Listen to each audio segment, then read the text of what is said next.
A pleasure to talk with you, and I have to tell you this because I must say it's the most entertaining thing in the MCU that has offered me in a couple of years. Oh, really? Amazing movie.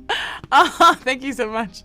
Let's start. What was the challenge of directing a high-budget Marvel movie after starting your career not long ago with Yeah. Little Woods? I think the biggest challenge is probably working in a completely different system and in a completely different way than I normally would, and also probably just like learning how to work with different crew, different like more equipment. I mean, to be fair though, having more infrastructure and support is kind of amazing. So like the budget actually makes my life a lot easier because I don't have to like decide ahead of time how many crane days I need. I just always have a crane standing by, to be honest. So that actually makes it really great. But yeah, it's always a challenge to go from doing like an independent film where you are the be all end all, that you wrote it, you directed everything, to doing a huge film that exists in a bigger universe. How was the writing process with Elisa and Megan? It was great. I mean, it was really organic. It was like passing drafts back and forth. It was trying to figure out the best way to push forward and, in the words of Marvel, to plus the story and the journey of the character. So it was kind of just, it was my first time doing it in this way, but it was really, really nice because they're really great. Two of the main characters in the Marvels came from TV series. Does it pose a challenge when making this movie? Yeah, in the sense that it's not like it's a direct sequel to one thing where it's like, okay, just watch this one movie and catch up so that you can, know what's going on.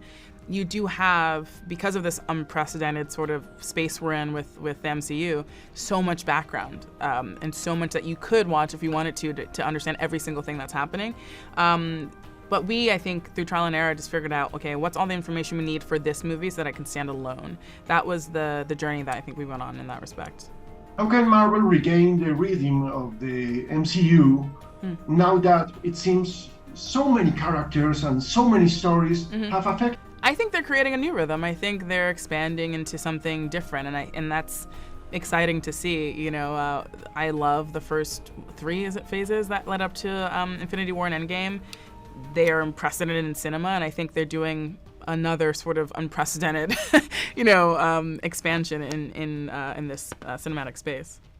How do you play with the three characters, three ages, three different ages, three different profiles, three girls that are so powerful in her own way? How was to write this story for you? It was great. I mean, from the power and like sort of spectacle point of view, it was really cool to figure out with everyone like what the powers would look like, especially for Monica, because there's so much of her powers we haven't seen yet and that we haven't explored. So that was really exciting and fun to see. And then to develop further Kamala's powers and how she uses them, that was all really exciting.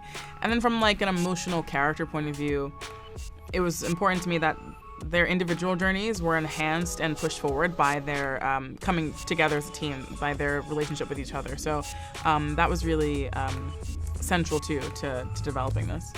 Yeah, please send greetings to the Marvels fans in Colombia. It's just my last question. Oh, great. Hello. Thank you so much. I hope you enjoyed the film. And I hope to go to Colombia soon. I've been planning to for a while.